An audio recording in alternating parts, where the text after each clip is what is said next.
Uh, Whoa. who is doing that? I think it might be Dennis. Well, I've got no microphone and I'm not touching anything, so I'm not sure how it could be me. And me neither. Well, Live on Twitter. Live on Twitter. Okay, we're live on LinkedIn, according to this. all right. And what about Facebook? Let's see. Frank always does Facebook. I'll do it. We're on Facebook. We're good. Okay, I just checked it. All right, we're streaming live to Facebook, LinkedIn, Twitter, and YouTube. And we What about True Social? No True Social? No. Mm, Yeah, I'm gonna do that, Steve. Getting there. okay. Mhm. Okay, mute is off. And we're gonna go in 3, 2, 1, and Hi, Steve Gillmor here. This is the Gillmor Gang. That's about it. no. Joining us from Turkey is not Frank Radis. He's in Turkey, On a holiday, we think. talking Turkey, as Dennis might say. Or he's doing early Thanksgiving shopping? Or he's buying taffy and towels. Yeah, there you go. Taffy. So let's see. I've heard from I put that in there because Frank is not here to make a fire sign reference. Oh, Well, Oh, I'd love to I- know where the word taffy comes from, because it's not in England at all. It's like, it sounds totally weird to English ears. So I guess Taffy? we don't need to do any welcomes because everybody is talking. oh, go ahead. Yeah, no, let's go. No, you're Steve Gillmor. We'll Who's post-produce everyone it. else? We'll put it on the No. disc. No, that's too much. It'll be on the quad version. No, introduce. Here we go. Okay, from the state of Seattle is Michael Markman. Welcome, Michael. How do you do? It's very Seattle in our state. It's very Seattle. Sounds like it's raining. No, actually not. It's a little bit overcast, but we're having a pretty dry summer, a dry late spring and early summer. Okay. From the Atlanta, Georgia area. And boy, how my arms are tired. It's what? It's Brent Leary. Welcome, Brent. I'll be up front. I'm a bit punchy. I had a 3.5 hour delayed flight that got me in late. So Oh. From where? I'm gonna step it up. I'm gonna like speak it twice as much as I usually do. You're going to not speak at twice the rate. Whatever. Yeah. That's the good thing about zero is you can multiply it by anything and it's still zero. Where were you? In Vegas. Ooh. I hope that stuff stayed in Vegas. You know, whatever happens in Vegas stays in Vegas. It Mhm. did. Okay. From the state of Framework, Massachusetts is isn't that right? Yeah, Dennis Pombriant. Hello, Steve. Hello, everyone. It's wonderful to be here. I'm just delighted. I didn't know we were having a show today, but here We didn't we either. are. Join the club. And rounding out the cast, there's rounding out the cast will be Tina Chase Gillmor, and she's in my upper left corner here, and right over here. Oh, hi. Hello. What about Keith? Did he? I'm not done yet. I'm rounding. Oh, okay. Passed out. Oh, And making this all possible this week, out of the fog of war, is Keith Tier. Welcome, Keith. Steve will have you believe that I performed some technical miracle, but in fact, what I actually did is gave therapy to Steve, and it worked. You're not supposed to say that this is a thing. I'm not on the couch. There is no couch. Exactly. Okay. What couch? So Keith, is this a permanent fix or is it like transitory? Oh, Well, with Steve, you know, you measure, the KPI is how long between therapy sessions, I see. and it's accelerating. Does this come off the bill? Is this impact my time? Have we? Well, that's about it. What do they say? Well, Oh, your time is up. yeah, you're gone. Your Bye. time is up. Okay, so and who wants to start? Raise your hand. Oh, No, no. wow. Well, I guess Tina wants to start. no. Go ahead, I Tina. think What's no, I'm not starting. Not starting at all. I didn't even know I was going to be Yeah. no. Mm-mm. Okay. I can give you some things to decide whether you want to play with. One is a couple of weeks ago, Mark Andreessen wrote this long essay, 7,000 words, on why AI is awesome. And in the last 2 weeks since then, all these people have piled in to either agree with him or disagree with him. And there's now a raging debate, which is somewhat similar to the debate I did with Gary Marcus on Intelligence Squared, about the impact of AI on the human race, good or bad. I don't think you're going to want to talk about it, but it is a thing. The second thing, AI on and see whether I want to talk about it. exactly. The second thing is lots more reaction to the Google face mask. Sorry, the Apple face mask. On both sides of that. And then the third thing is, the biggest thing in my brain is the EU deciding they want to break Google up, which I think is a kind of a major story that hasn't really, I'm shocked it isn't more of a story, unless it just is fake and it isn't really going to happen and it's all window dressing. Well, it's out there, but I think a lot of people are trying to decide whether it's got legs. EU is a big, powerful organization, but they're not big enough to do that. Yeah. I mean, it'd have to be, how does that even work? I mean, the US government's powerful enough to do it in the context of the US, but when a company is as global as Google, how do different jurisdictions coordinate to produce a single outcome? I don't know. That's law that's yet to be written in these days. Regulation is always the last thing to happen when you have major technological shifts. So it looks like we're in the regulation phase. Well, regulation is one thing. Breaking up is kind of radically different from regulation. You can say you mustn't do A, B, and C, but to say you mustn't exist is going into a different space. Well, if you look at the, I don't have a dog in this fight, but if you look at the breakup of AT&T by the consent decree in the 1970s,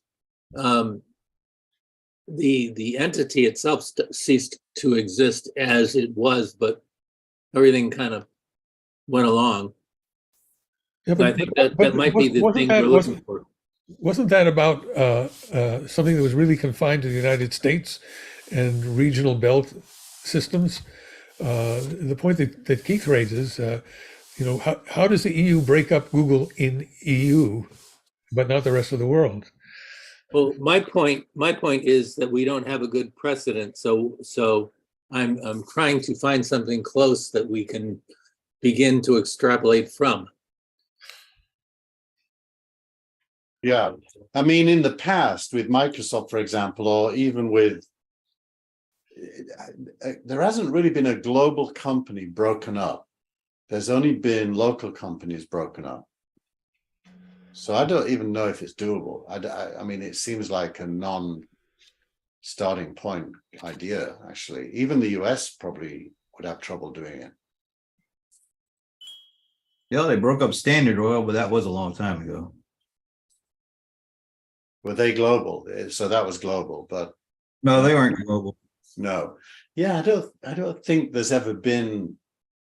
Well, our listeners should correct us on this because I actually don't have the facts, but I can't think of a global company that was broken up by a single jurisdiction and that was then a worldwide thing. With Bell, Unless Well, the various, closest, I think the closest you could come to it would be the aftermath of World War II, where a lot of large German and Japanese conglomerates that are still around today got broken up pretty significantly, but they didn't go out of existence. or the Bells, that was all national too, right? Yeah, I mean, the thing is, if you have nation states agreeing together to take a certain action, you can go after international companies.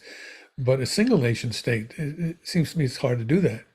You know, California can set regulations for emissions for cars in the state. But that doesn't break up Ford or GM. It just says if you want to sell a car here, you have to do this. But the deeper point is the substance of the point is actually probably more interesting, which is the relationship between advertising and services. And as we all know, Google is the most extreme example of a company that has loss-making services that we all kind of use, completely paid for by advertising. And the idea that you could separate advertising from the rest is an interesting idea, because if you tried to do that, all the money would be in the advertising piece, and it probably wouldn't have any obligation to fund the other bits. And therefore, all the services we use, like Google spreadsheets or docs or whatever we use on Google search, would cease to be funded in the same way. They'd probably still get some funding because this independent advertising company would want to advertise on them, but it would be a vastly diminished company. well, that's a very interesting point you make. I'm sure I'm not the only one in this group that's paying $10 a month for Gmail.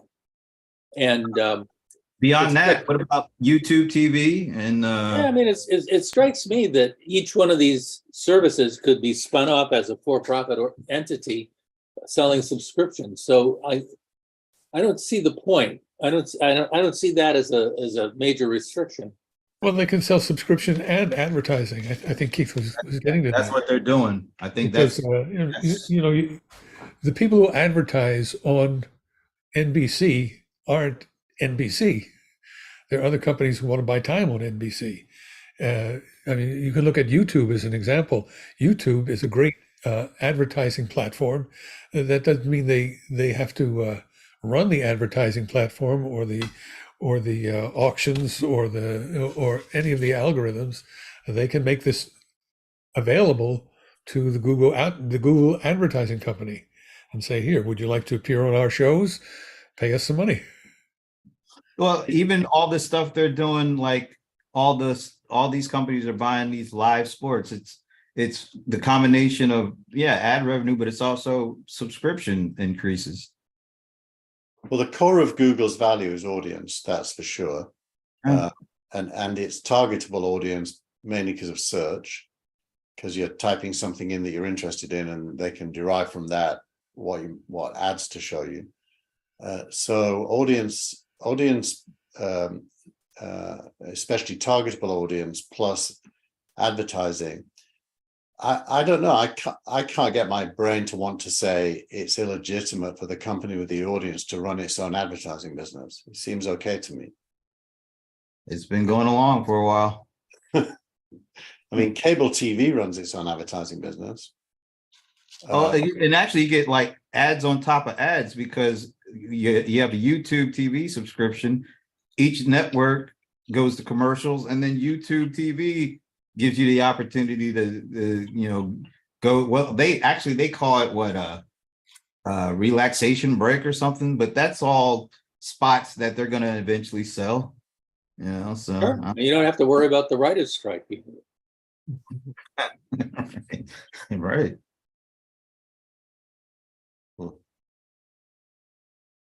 You only notice the writer's strike like 2 years later, right? Because there's a delay. So those are the three topics you're suggesting. I'm just throwing stuff on the wall and seeing what sticks. I got Keith. Did you order your? I just call them Apple glasses. I don't know what's the real name of that thing? Video or something? Vision Pro. You can't order them yet. You can't order them yet. They're not even going to be around till next year. So there's no way. You haven't pre-ordered yet? I thought you would. There is no They pre-order. haven't opened it up yet.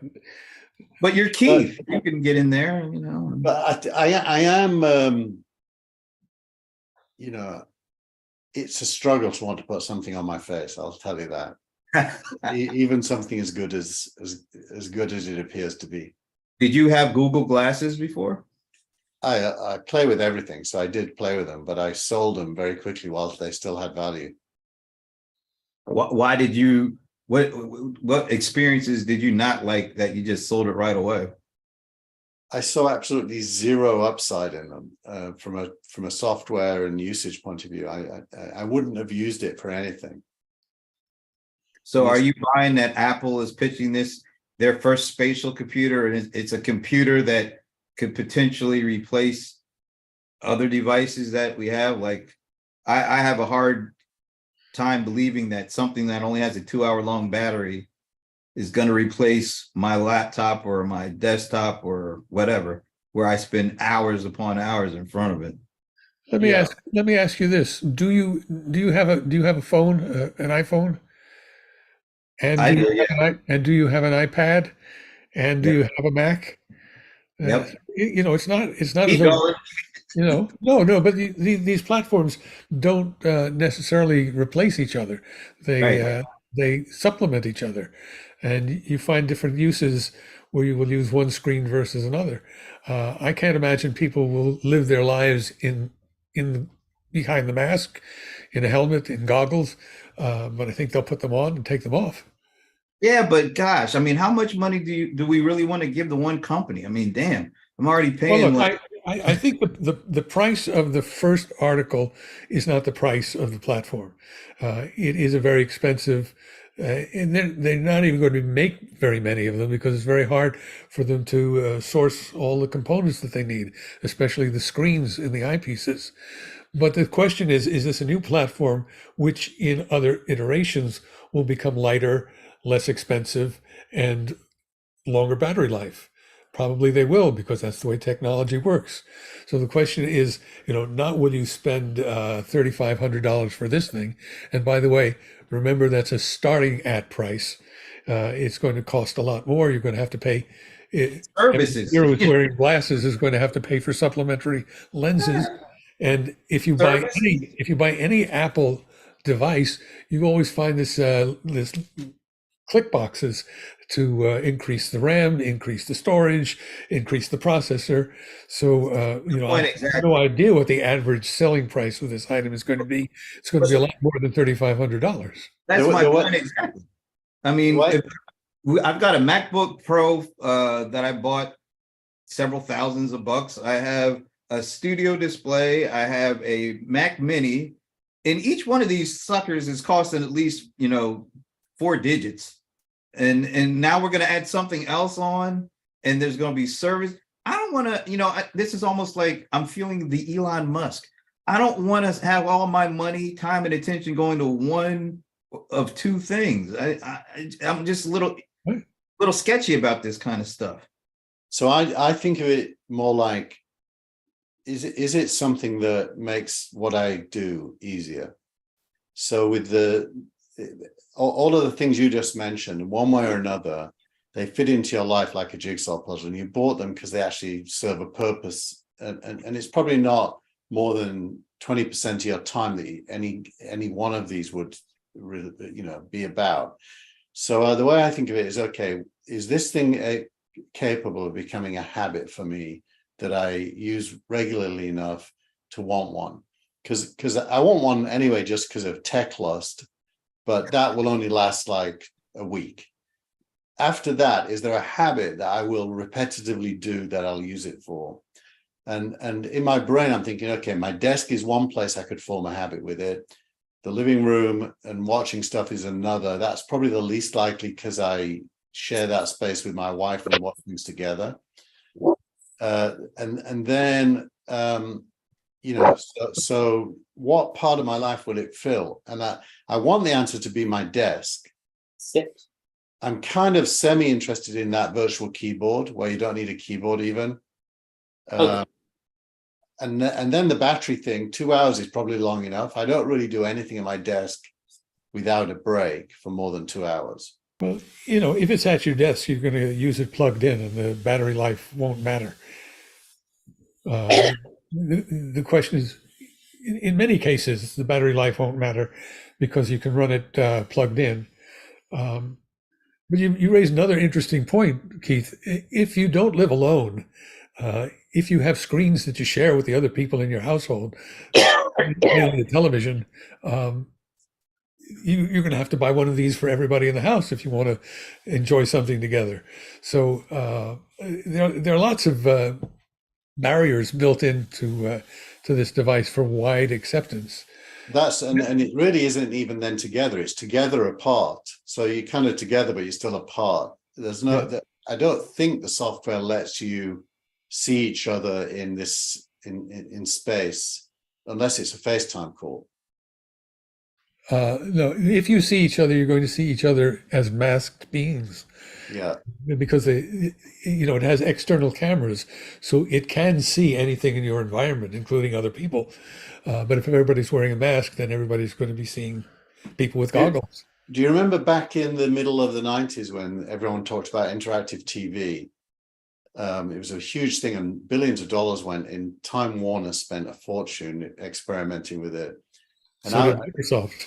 at that time, I was in the UK doing my first ISP and Siberia Cafe. And at that point, it seemed totally obvious to me that you can't turn a social space into an interactive environment.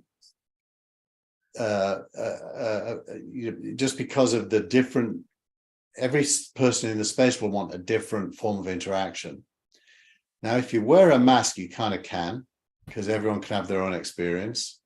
And what I do with mine doesn't impact what my wife does with hers. So you kind of can, but then it's an isolated social space, which I don't think human beings want. I think it's the reverse of that. I think this is about the work from home anywhere.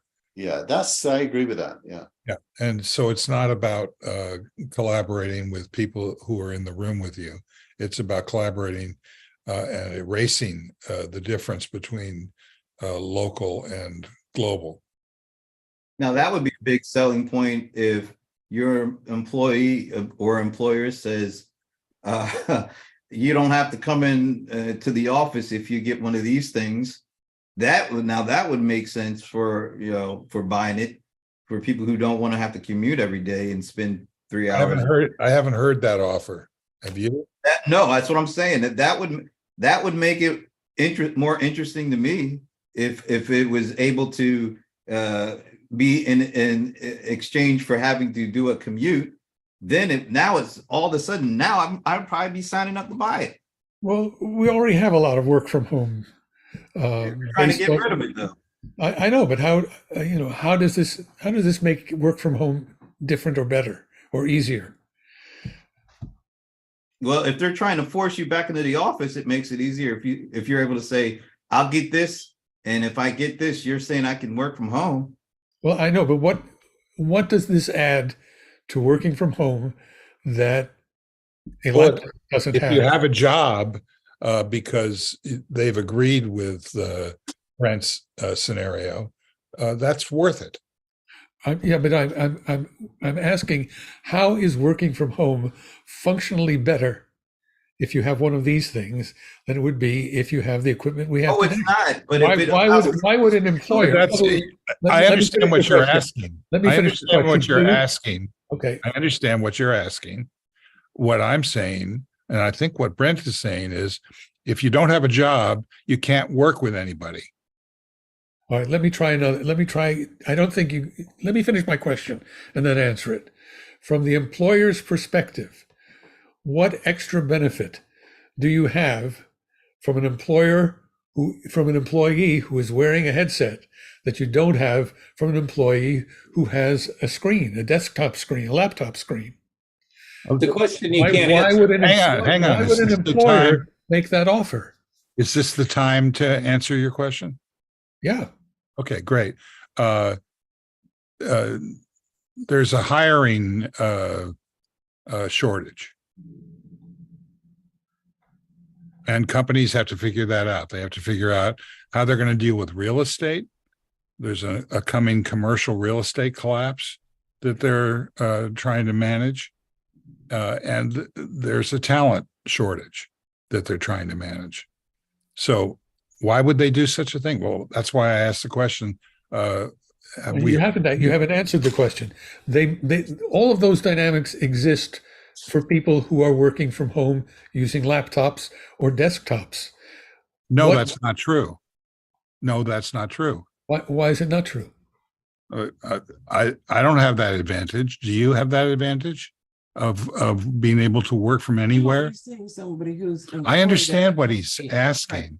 Well, What I see what he's asking as a frame to illustrate a perceived value proposition for this device.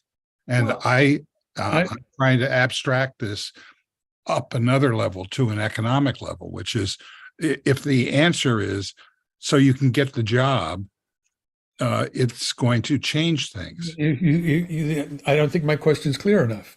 I'm not asking from the point of view of the user. I'm asking from the point of view of the company, the employer. You can't ask that question.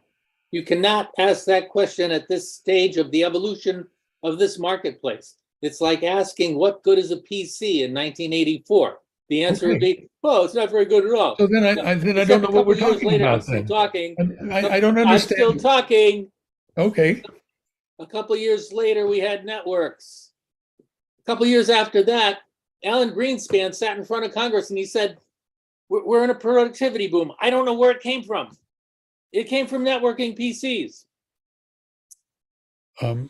You and I are in the early adopter stage of this technology. This technology isn't even available for purchase yet. That's how early we are.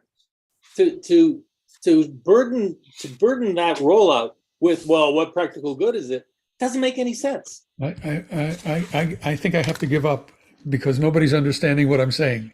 Well, no, I think I understand what you're saying. I think there is a conversation about the employer's view of remote work that's a subset of, which is, I mean, my observation is that there's a spectrum. There's quite a lot of employers who don't trust their employees at all, and their assumption is if you're remotely working, they're paying for You're not working. Yeah, so No, you're remotely working. Let's call remotely. those people. I think those are what I think of as the asshole employers. And if you have a company where there's no trust between the team and the employer, that's a broken company anyway. So it means there's no kind of vision or anything. Then there's a group in the middle that they have some trust, but not enough to be fully remote. So they go for hybrid. Plus, they've probably got legacy buildings to pay for, so they don't want to be paying for nothing. They're kind of the hybrid guys, and they could go either way. And there's people falling off in both directions now. Some hybrids are going back to the office, other ones are going fully remote. And then there's the fully remote people, like, say, WordPress, which was always fully remote, where trust is implicit and measured. And I think this device doesn't really play a role in the trust equation. So an employer is not going to say, let's get that because then we can monitor people more. It really is in the productivity side. There was a report on CNBC yesterday by, I don't remember the name of the company, but what they do for a living, I believe, is to evaluate the number of people who are actually going to the office. And if they believed, which they said they started by believing, that the reports from the companies and, I'm not sure what their metric was. It was something like, they're all going back to the office. If they measured the cell phone traffic, it was 50% was the high. Yeah. So we're in the middle of a a transition which has nothing to do with what the company thinks. It has to do with what the people who are at the other end of that phone think. I think there's also a case where I think, Steve, you said there's a hiring crunch, or I don't know, somewhere in there. If you really want the best folks to work for you, then you're going to have to do things that you might not have thought you had to do. And if you want somebody bad enough and they do not want to commute, maybe there's an opportunity to meet in the middle, so to speak, and have, the technology that allows you to get the most out of them, from a productivity. And I think the collaborative part of this is really where I think a lot of companies are saying that they're interested. You can't collaborate the same if you're, spread out or whatever. And that's why they're saying that they want people to come back to work. That, I think a lot of that is just lip service, but we'll just go with, face value. That's what they're saying. Well, if there's something that allows you to let them stay home and you still feel like you're able to get the most out of them and collaborate in a way that you thought you could only get from having them face to face, then I think there may be some opportunities. Now, maybe it's not going to be for the total workforce, but there's probably going to be at least a specific group of people that, you want them so bad that you're going to figure out a way to do it, which allows them to stay where they are, but also have enhanced collaboration or productivity or whatever it is. The interesting, talked about in all of this is the nature of work, and is it possible that work can be redefined such that it can take advantage of this new operating procedure? I mean, Barack Obama has a Netflix series that just started this week on working, in which he's examining what people do and how they do it, sort of a la Studs Terkel. And one of the things that's surfacing pretty quickly from it is how much people hate their jobs and are overwhelmed by the demands of those jobs. There was an article in either the Times or the Post this morning about all of that. It's a series. It's only four episodes. It's a series I think I'm going to watch. Well, I watched it already because it came out a couple of weeks ago, and it was really interesting because he looks at different levels of employees, so to speak. The service level, mid management, and then executive, and it's really interesting. Yeah, it's something we probably have to take a look at. What are the differences between these levels?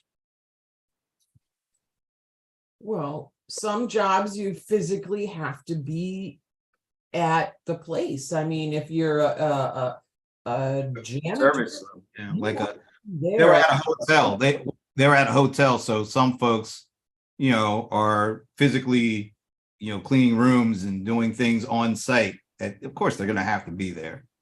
And then there are some folks who are able to do their work. Well, everybody was kind of on site for the most part, but it was really interesting to see, the different perspectives of what work meant and how their work was perceived from the other perspectives.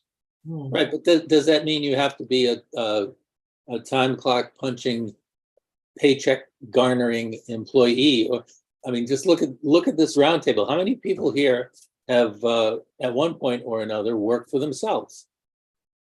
And you do projects. I've actually worked for myself. I work for multiple clients. Yeah, okay. Well, You work from home with multiple clients, right? I did, yes. So, it's possible to clean rooms working for yourself the same way that it's possible for my plumber, when he shows up, to unstick my sink or whatever he does, and then charges me $1 million for it. We may, I don't know, we may be on the precipice of a reorganization of work such that we are all entrepreneurial to a greater or lesser degree. At which point we set the terms of our employment, and then a lot of the employer-employee antipathy that's really prevalent right now maybe goes away.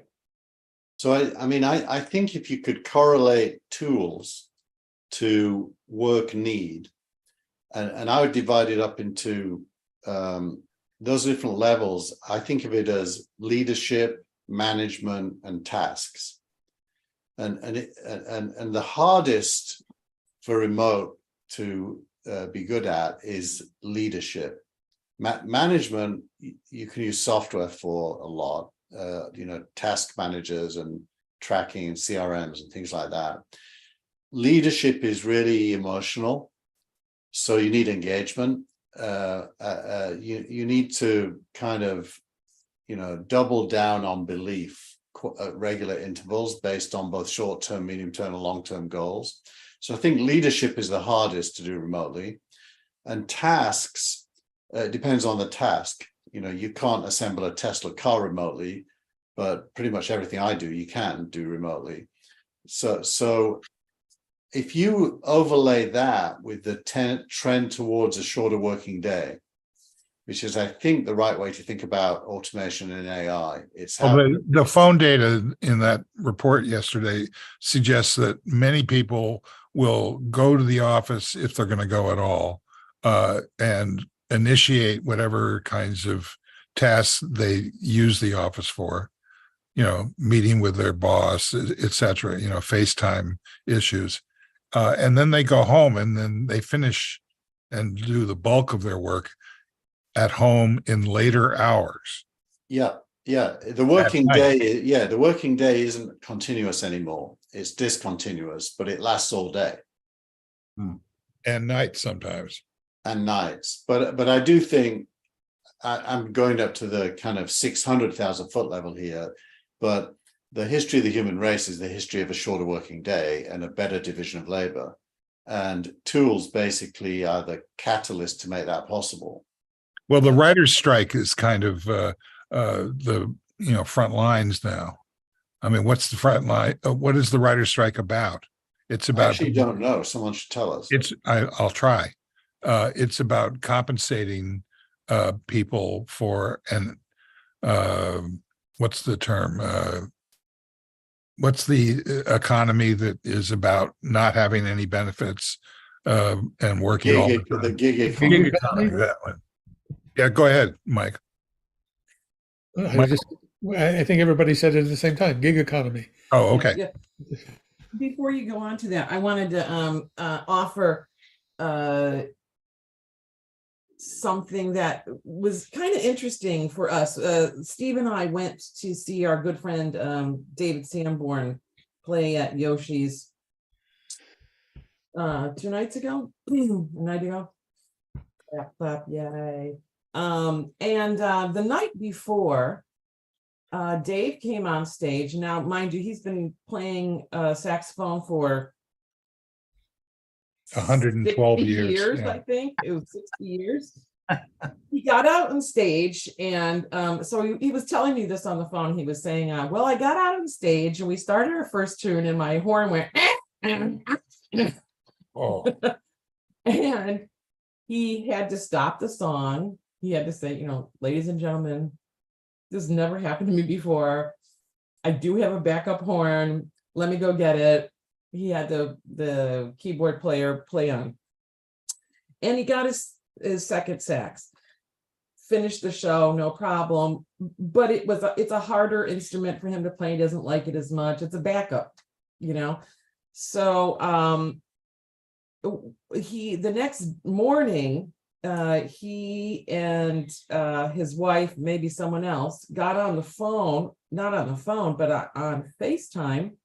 Now there were two calls. He tried to reach somebody to fix locally, and he had two numbers. He called the first number, and the guy said, and he said, do you have any access to some spare felt yeah, for the yeah. And the guy said, no, we don't do that. So he said, okay, thanks, and he hung up and he called the second number and the same guy answered. And he said, well, didn't I just talk to you? And he said, yeah, come over. So that was one part of the communication. That was the going to the office part. Yeah. The other part, and then I'll Was that he connected with his with his usual Reed guy in New York. his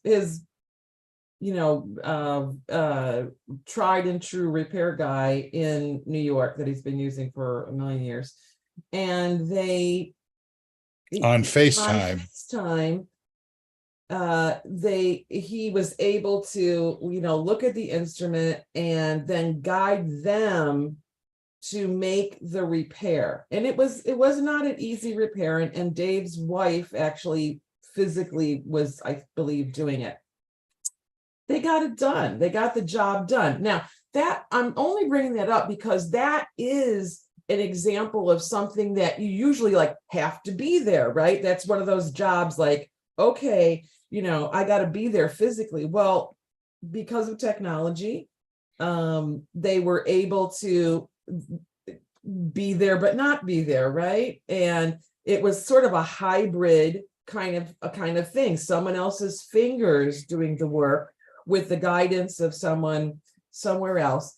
And what I'm thinking is in relationship to the Apple headgear, whatever it's called. I agree with Janice in that we don't know how this is going to be best implemented until we feel it, until we try it, until we are realizing it. Hey, this is great.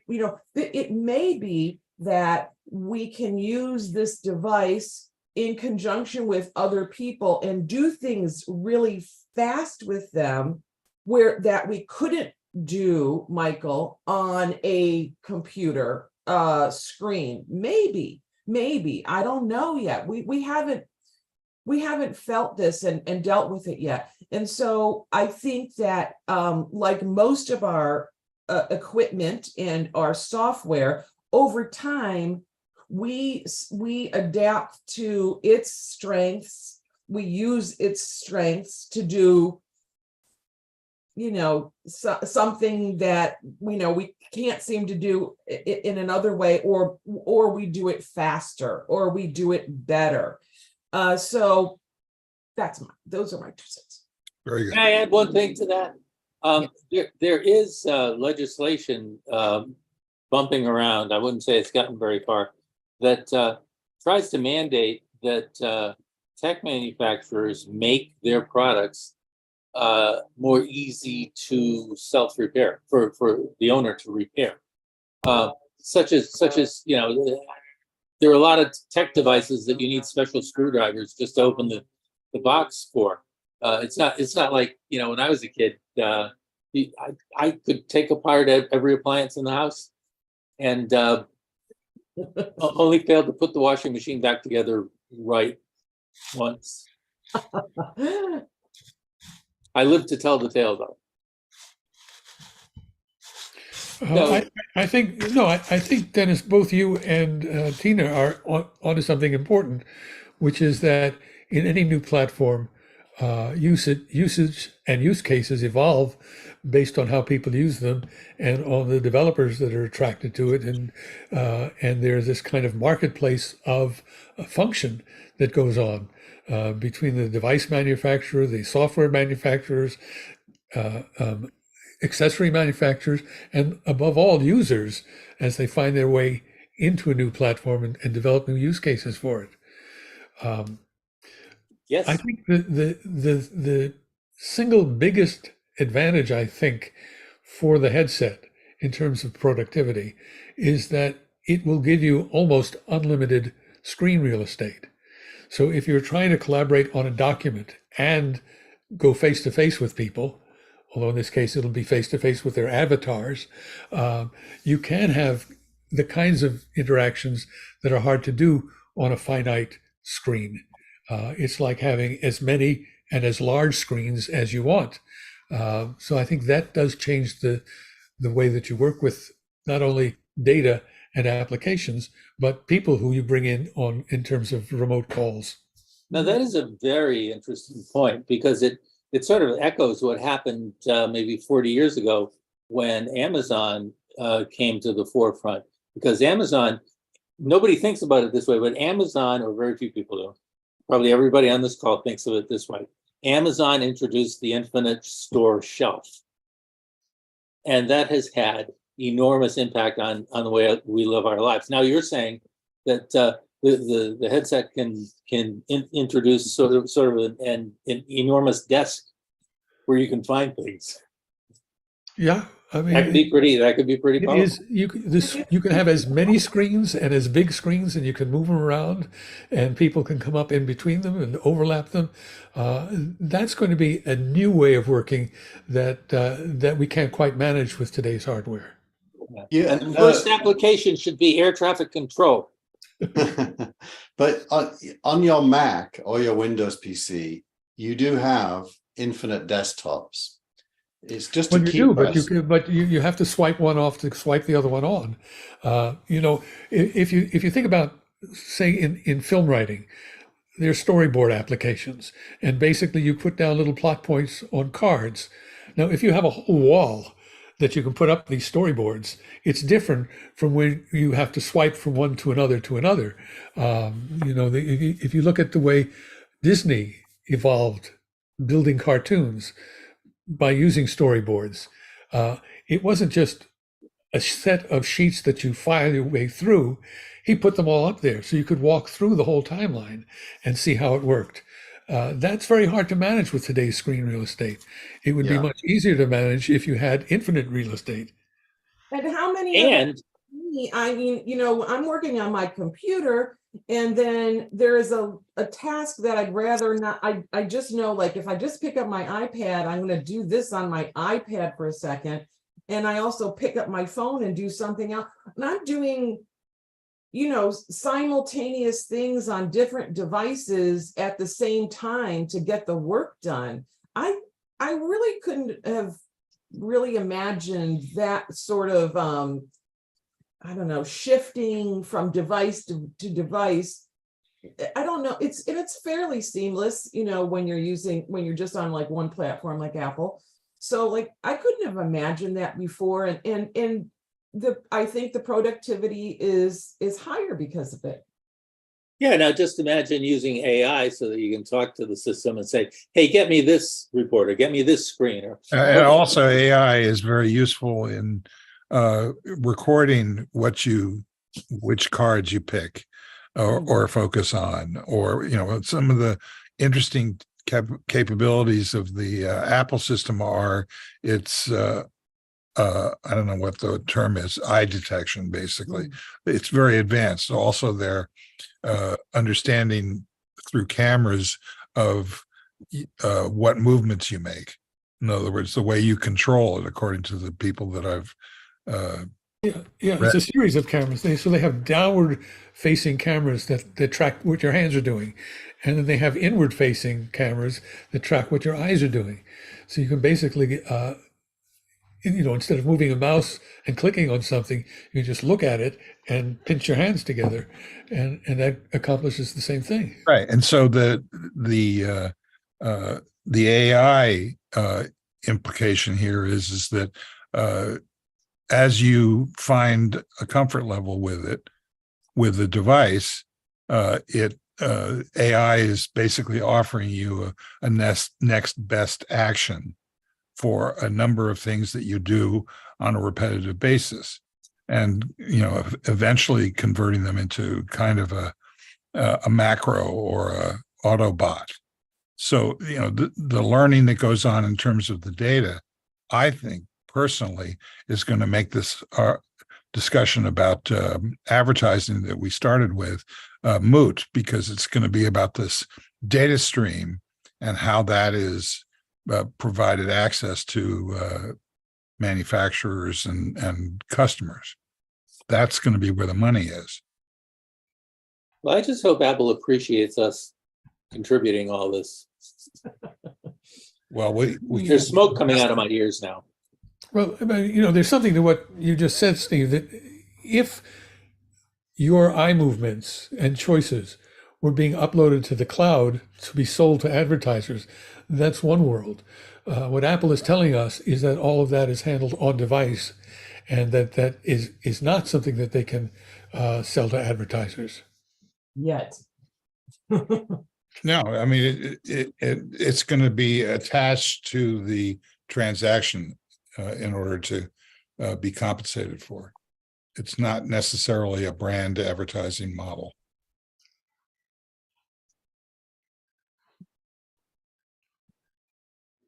Okay, and we've now consumed all relevant information and insight. We're moving on. Okay, Brent, how's Vegas doing these days? Oh, Do you hate it? Do you love it? Yes. tell us why you were there. 'Cause I know you were. I guess I was there with the Venerable Paul Greenberg, and we were doing our first ever what we called the CRM Players Las Vegas residency this week, since we had a couple of events that we actually did our CRM Players show live from, which was cool. You know, it was a lot of fun. Well, got a chance to speak to a lot of great folks. Guess what the number one topic was? I know this is going to shock you guys, but it was Gen AI. No. What is Gen AI? Is that like Generative, the- yeah. It's like I dream of Gen AI. oh, Ah, So Only Keith can say Brent, that. was your residency embedded in another event? Well, yeah. So two of them, actually, right? yeah. I mean, if any, I mean, the industry events have come back full force. If anybody hadn't recognized it, yeah. So just this week, Pega Systems, they had their annual Pega World event, the first time they've held it in 4 years. And the next day, so we were there the first day, and then the next day it was Verint. And I mean, a lot of people, I guess, don't know what Verint is, but they're also kind of contact center, customer experience, customer engagement platforms and stuff. But everything was all about Gen AI and large language models and ChatGPT and all that kind of stuff. So one was at MGM and one was at the Bellagio, but it was cool. I mean, we kind of felt like we did an actual talk show on a main stage. It's pretty cool. At the same time, Salesforce was doing something very similar from New York. On Monday, they had their, what they call it, their AI day or something like that. Yeah, analyst AI, yada yada. I don't know. I watched it. And the week before, they had their Salesforce Connections event in Chicago, Right. which had a lot. I mean, they rolled out, let's see, Marketing GPT, Commerce GPT, and some other GPT. There's a lot of GPTs get rolled out on that one. And Verint talked about it in the context of bots that are infused with Gen AI to handle specific purposes or use cases within different industries. So did you see Mercedes? I have a Mercedes, and they've just announced you can say, "Hey Mercedes, join the beta." And if you say that, Chat GPT becomes part of your Mercedes driving experience, and now you can have conversations with it while you drive. It's all voice driven. Yeah, and I wonder what, if it starts hallucinating while you're at 80 miles an hour. I'm not sure that's good. It starts making up a route to a city, right? I'm not ready for that one yet. By the way, that Mercedes has announced, or maybe it wasn't just recently, but I just realized that they announced an electric Sprinter. Yeah. Interesting. So how many miles per charge? That's the question everybody wants to know. That actually is something that Keith. It's not released yet. I think the experts think it's going to be around 200 miles. Keith, in his forthcoming newsletter, from Turkey with love. Exactly. Talks about the announcements by Toyota Yeah. in the area of long haul electric vehicles. Basically right now it's about 500 miles on a charge for a fast charge. That's for the best vehicle out there, which is a Lucid car that costs like and they're talking about moving it up to about 600. And there's also a project underway with solid state batteries, which will move it into 1,000 kilometers. Yeah, it's like 600 miles. How long did it take to charge batteries for that? very fast. The fast charge was about 26 minutes. Yeah, it's all of this stuff is 2026, 2027, dot. But Toyota made a very, very big and successful bet on hybrid vehicles. We have two of them. Speaking to this exact moment, so they're attempting to make a big bet to go to this next generation, which is electric plus battery innovation. Dennis, what do you think? I think it could be good. I note that Toyota and Honda and maybe a couple other Japanese companies bet wrong a number of years ago when they decided that the future was going to be hydrogen, and they developed and began trying to sell hydrogen fueled vehicles, which didn't work out very well for them. So I think they're a little bit behind, but it's nice to see what they're doing, because it suggests that they're trying to make up some ground rather quickly. But I think by then, I mean, what I observe is, firstly, Tesla's already moved to a new kind of battery, which the batteries traditionally, the advice is charge it up to 80%, because if you go above 80%, A, it slows down, and B, it degrades. Well, the new batteries don't degrade, and so you can charge them to 100% and it doesn't slow down. And that's currently, if you buy a Model Y or a Model 3, you get that new battery type. And I think solid state's the next level beyond that. Some of the Chinese firms, BYD, which is short for Bring Your Dreams, they're Tesla's biggest competitor really in the world. They've moved to solid state batteries now, and they're the world's biggest battery supplier. They supply other car manufacturers. And then Tesla is moving fast charge technology rapidly. They did deals already with Ford and GM, and now they're talking, they're trying to, is it GM, Ford and someone else? No, Now, GM. yeah, GM, and Give them access to the charging fleet. yeah, and the manufacturers have decided to change the charging port on the cars to Tesla's charging port standard now in the next versions. That's a huge win for Tesla. I think. Yeah. It standardizes the industry. I think it's a huge win for Tesla and for the market. For sure. For sure. And, if you roll it, The other thing to note is that on the same thing.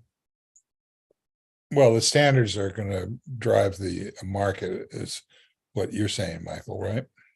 Yeah, I think so. I mean, if you don't have to know whether A plugs into B, you just know that you can plug it in anywhere. It's a different universe. yeah. Well, It's like Apple's connectors. When they Well, all go to USB-C, it's going to make everybody happier. there are lots of converters that'll take you from a Tesla to a CCS charge plug or vice versa. But now with this agreement in place, you won't need to carry around a trunk full of converters, and that'll be a big help, a big savings. It'll not just take away some range anxiety that drivers have about, gee, I can only get 200 or 300 miles per charge. And it's not just the converters. It's the fact that there will be more places to charge if they're all on the same system. You don't have to worry about. I mean, imagine if you had an internal combustion engine and it only ran on shell gas, and you saw a Chevron station. And you said, "Oh, I can't fill up here. I've got to wait for a Shell station." I mean, that just wouldn't work. Exactly. You know, there are multiple ways to make a dry cell rechargeable battery. I'm not up on all of them. I know there's significant research that's been done at University of Texas at Austin by the same guy who invented the lithium battery. The other point, and Keith, you probably already know this, is that Tesla actually has an older design for a battery that uses iron instead of maybe lithium, and it didn't have as great a capacity as the current batteries do, but it was a battery that you could charge up to 100%. So it's a very dynamic and fluid marketplace, and hopefully we'll be able to interchange batteries. By the way, on a completely other topic, New York Times just reported that Daniel Ellsberg died, Oh, no. Oh, 92 years old. wow. Who will I share my secrets with now? Well, I'll tell you part of the story. Uh-oh. Not all of it, but my first wife and I were living in her I'm not sure, her parents' house in Westwood, and the doorbell rang. And I went to the door and I opened it, and it was Daniel Ellsberg. What, do you want, a cup of sugar? I think lithium sugar maybe. So I figured it out later. Across the street, what's his name? Carol O'Connor. Carol O'Connor lived across the street. Really? I didn't at the time. I would have been really cool, but also probably would have been indicted as well. But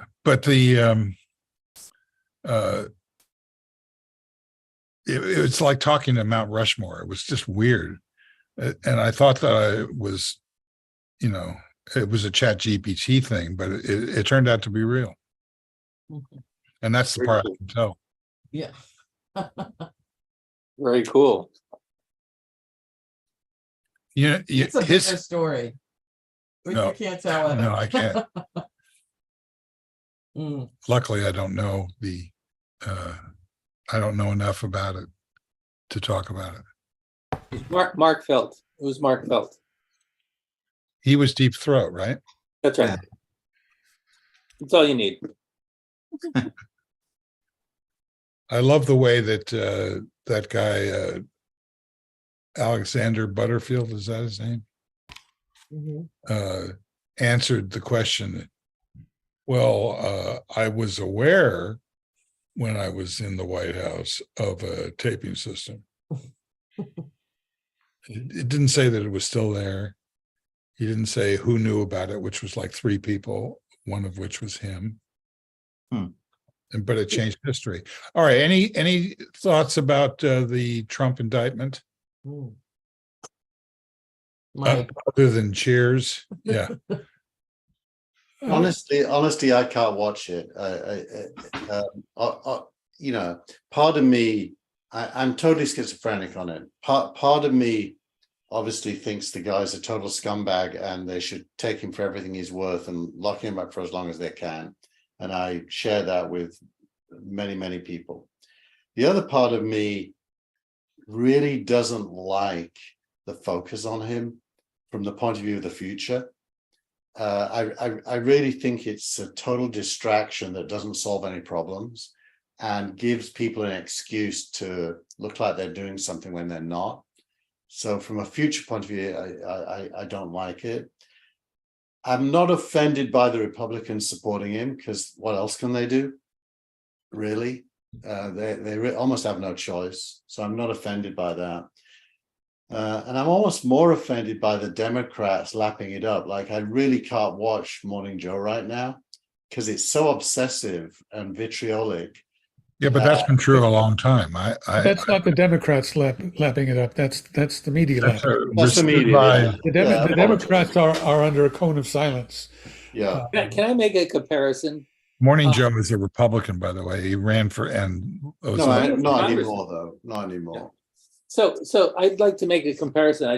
It came to me today while I was having lunch, and the jury in Pittsburgh came back with 62 guilty verdicts for the synagogue murders that happened 5 years ago. I can't believe it was 5 years ago already. Also this week, the airman from Cape Cod, who had all those secrets, was arraigned and indicted, and he'll never breathe air as a free man again, I don't think. And there's Eugene Carroll's judge said, yeah, go ahead, let's add to the basic charges. Here's my point. I think these things are markers that tell us, if we know how to read them, that the American people are fed up, and the judges are fed up. And I think the only one who doesn't know that is Donald Trump and some of the Republicans. And I can't wait. I can't wait to see this thing unroll. Michael? I think that Dennis is onto something. The problem is, I think, that we live in a very fractured society, fractured politics, fractured parties, and I'm pretty sure that a majority of people feel the way Dennis believes they feel. There's also clearly an active, energized minority who feels the opposite and who is intent on continuing to promote mischief. And we're going to be living with this for a long, long time. Well, and Keith said, what else can the Republicans do but support Trump? But really, I mean, why can't they just denounce him, find someone else? That's it. Why do they have to stick with this guy who they know is going to cause so much havoc and but from worry from their perspective, I mean, he's packed the Supreme Court. He's done a lot of good for the Republicans. The reason is twofold. One has to do with the fact that he has collected a group of people who view him in messianic terms, and they're afraid of losing them. It's a small number. It's a large number. It's a small fraction, but it's a very large number, and they can't do without it. Well, it's a The large second number part of that, related to that, is the primary system. So anyone who goes against Trump fears that he's going to be challenged by someone to the right, and they're afraid of pulling that trigger. That's partly what I mean, Michael, is they don't actually have a realistic alternative to him as a candidate right now. There's no front runner that anyone thinks will beat him in primaries. That could change. I think it's a simpler answer than that. I think, number one, Trump goaded the Justice Department into indicting him because he needs to be seen as a martyr in order to run for president. The Republican Party sees that and knows that they stacked the Supreme Court and took away abortion, passed tax cuts that don't fly, tried to bankrupt the country and broke the world economy.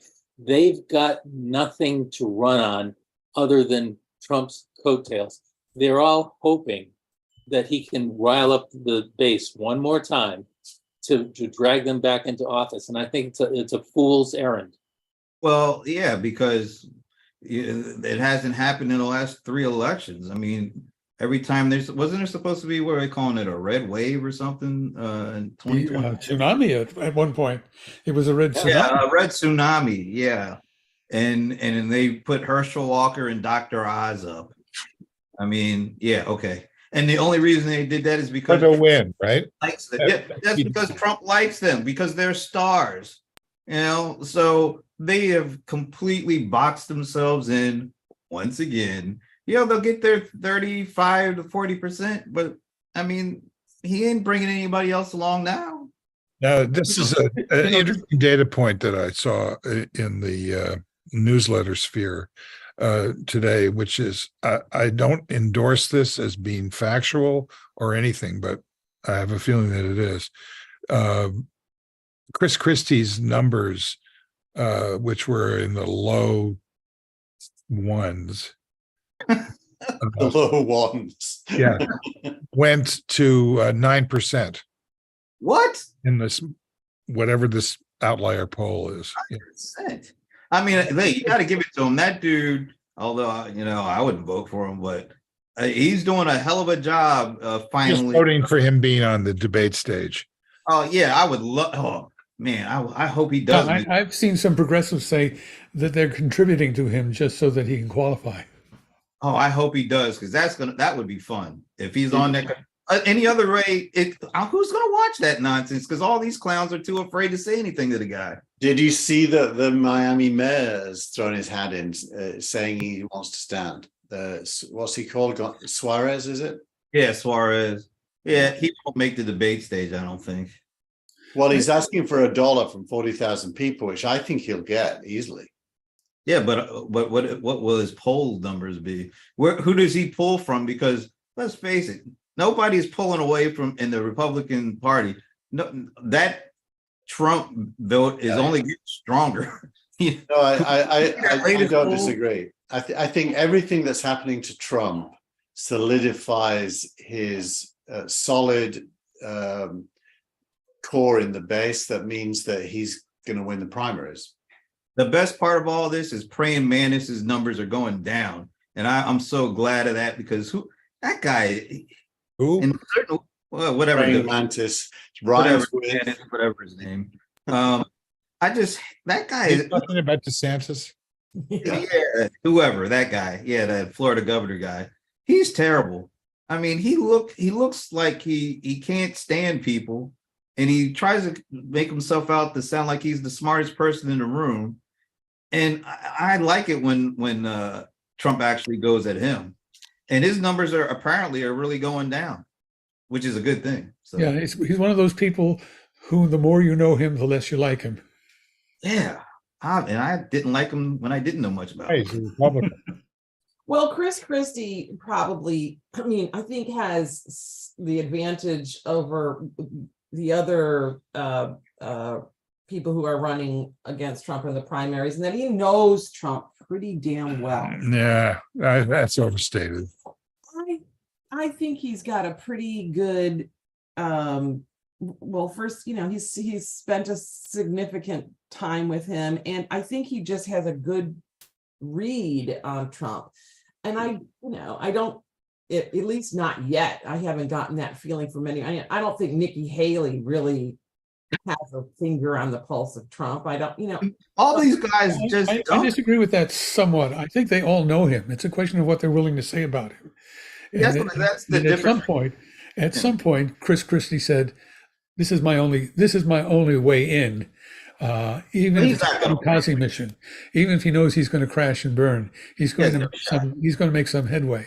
I mean, the big objection that will be raised for Chris Christie is, you've known this for 8 years, and yet you supported him until yesterday. What was that all about? It's kind of like being in a China shop. You break it, you buy it. He's the guy that actually put Trump on the map. do you think Christie has really been supporting him until just? He was his transition chief. Yeah. He was his first debate coach guy. So when Trump was preparing to debate Biden, Christie was the debate coach. He never made it into the cabinet because, as a prosecutor, he put Kushner's father in jail. So Kushner said, "Don't let this guy work for you." But he was other than that, he was pretty close to Trump.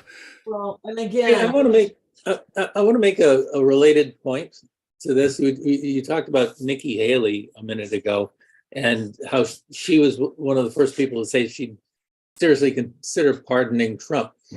There are a lot of people in the Republican ranks right now who are talking about pardon. That assumes that they all think he's guilty. Not only that, but it leaves a great opportunity for the Democrats to say, no, I wouldn't pardon him.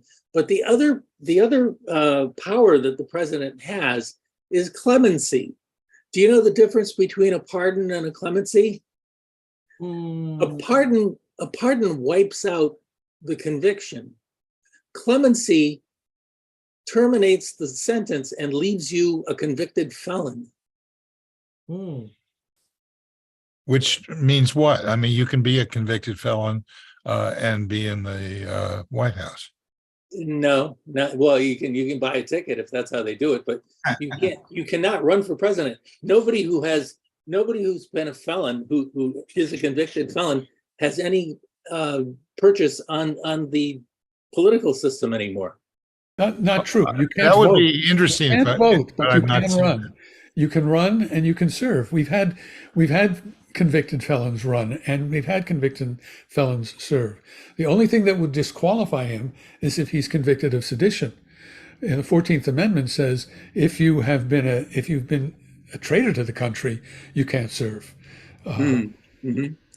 Well, Politico says he can run even from prison. Absolutely. Yeah, that's Michael's Eugene V. Debs did that. Work Yeah. from And home. done. But You I know, the better do example want to is say give this. him the vision thing and pack him off. It's only 4 years. I don't know. Look, I want to say this. When we discuss Republicans and who may be more or less acceptable, all of them will activate the Federalist Society pipeline of judges to the federal bench and to the Supreme Court. That's All- already happened, Michael. That's No. already happened. I'm sorry. It's been deactivated because there's a Democrat in the White House. It's been deactivated because there's a Democratic majority in the Senate. If a Republican gets in, that pipeline opens up again. Biden has been appointing good justices and good judges throughout the federal judiciary. That all flips if any Republican gets in. You have a supermajority now on the Supreme Court. There's bound to be, over the next 4 years, another retirement or two and another opportunity to even more load the Supreme Court, or maybe to narrow the majority of right-wingers. So whatever Republican comes forward, I just have two words to say: abortion access. Yeah. Well, I don't know about you, but I don't think there's any chance the Republicans win the next election. I don't disagree with that. I would never say that out loud. Look, because of our system, because of the Electoral College, the choice of the next president comes down to 100,000, 150,000 people in 5 purple states. yeah, but here's the thing: who that is currently announced on the Republican side is gonna beat Trump? Because they're all just only person that's really addressing him head on is Chris Christie. He has no shot, and all these other guys are trying to position themselves as, well, if Trump does fall, then I'll be viewed as somebody who is in his corner, and his vote is going to magically transfer to me. Yeah, they're running for vice president. They're not running for president. They have no shot. There's no shot. You mean None. president of Vice? It doesn't matter who gets he's going to be at the top of the ticket. There's just no way. Who else is going to be in the top of the ticket out of that group? I'm okay if the Republicans think that they don't really have a. Whoever said they're forced into backing him was absolutely correct, and that's why there's no way that it's going to end well for them. What? The American people are fed up.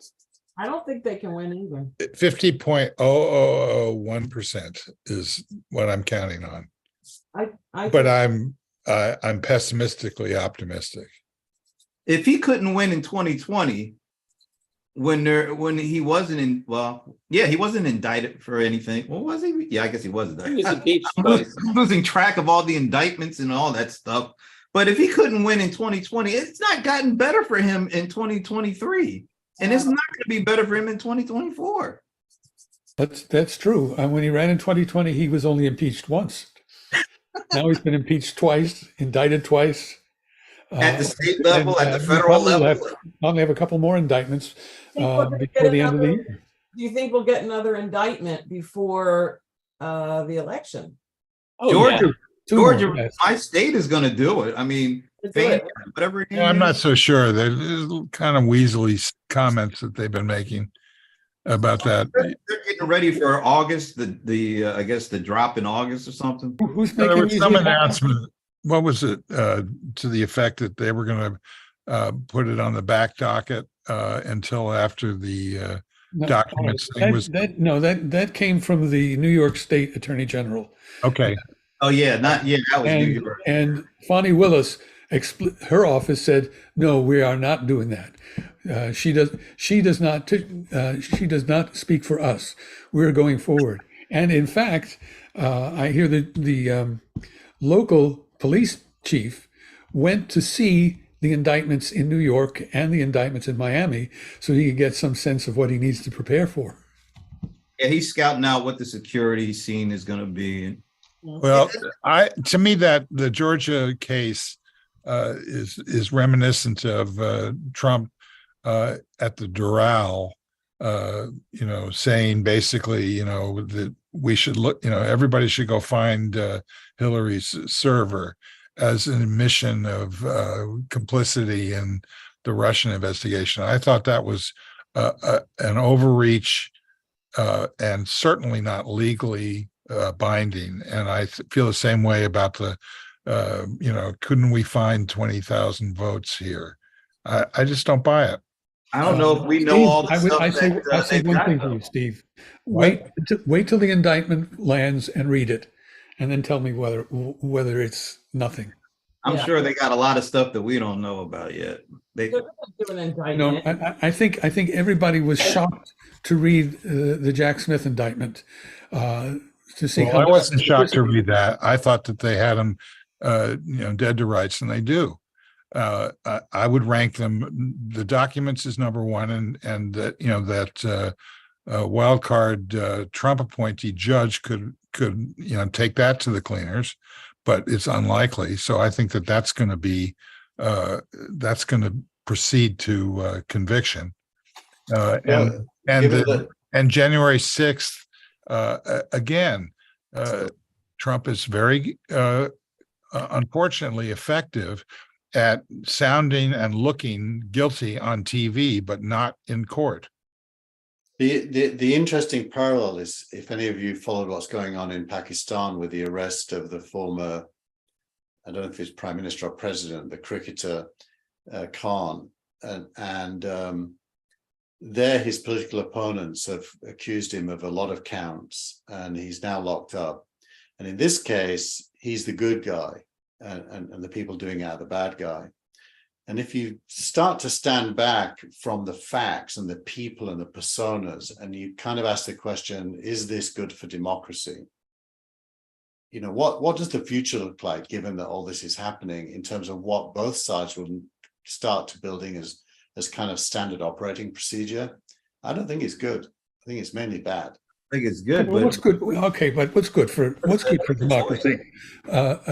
Indicting the guy or letting him get away with crimes? I think, weirdly enough, that I think there is an argument that the latter is more good for democracy. I agree with that. It's a losing argument, but you can make it if you want. Well, I don't know. I'm with Michael on this. I'm prepared to fly a kite and see where it goes, but so I wouldn't say I believe that, but I don't think it's an argument that is impossible to make. I don't think there's Of course it's not impossible to make. The Republicans make it all the time. They just happen to be wrong. You can't make that argument and say we've got a strong democracy. Can You one can't person have it just both ways. Can one person just, I just don't understand it. Why do all these folks, especially these like poor folks in the Midwest and all these other places, why do they think that Trump is one of them? I still don't understand how they can think that if they did the stuff that he did, that they would get away with it. I don't understand that whole thing. It's a religious thing. The evangelicals are the ones that are most persuadable by Trump. But he does absolutely the opposite of all their beliefs. I don't get it. I think it's what I called on a previous show tribalism. It's you look past it. It's like when you support a team in sports who does a bad foul on the other team, you kind of look past it because it's your team. You know, it's also like people who are raised in a home with, you know, abusive alcoholic father. They love him, but he's a bad guy, you know. So they. Well, I can put my hand up to say that was my upbringing. I did have a violent alcoholic father, and you're right, I did love him, but I also hated him, and I wouldn't have voted for him. But they will. I mean, that's the thing. I just do not, I cannot understand this blind loyalty they have to this guy who doesn't give a damn about them. I just don't understand. I will never understand that. Never. It's not because of they don't like Democrats either. That's okay, but there's a lot of Republicans that don't like Democrats that are not Trump. But for whatever reason, it's all Trump or nothing. I just don't get it. Well, understand something else. There was another interesting article about the Southern Baptist Convention voting to exclude women in leadership positions. The conservative faction in the country is beginning to splinter. We're not even taking that into account, and how that might affect the next election. It's going to. Look, if you have a set of beliefs which is very hierarchical, that puts Europeans above non-Europeans, Northern Europeans above Southern Europeans, men above women, straights above gays, etc., Christians above everyone else. You want to preserve that hierarchy. You want to preserve your position in that hierarchy. And Trump, for whatever else he is, says he's going to do that. And he was effective. Ever since Roe v. Wade, Republicans have talked about opposing Roe, but they haven't been able to do anything about it. Trump said he would put judges in place who would end it. And he did put judges in place who did end it. So, you know, they're not endorsing Trump because of who he is. They're endorsing Trump because he promised to do something that they wanted to have done. And in some cases he did, other cases he didn't. He didn't get Mexico to pay for the wall, but the whole immigration thing is an important part of that. Well, so I would add a layer of nuance on top of that, Michael, which is, I think that's you know, kind of true over all time and goes up and down in terms of how important it is, depending on many conditions. But what is less true is that it can win the majority in an election. And for that to be true, the working class and the middle class have to be negatively impacted in a big way. But remember, he never did win a majority in an election. He won a majority once in the Electoral College. And, yeah, but even for that, and that makes the presidential election in the U.S.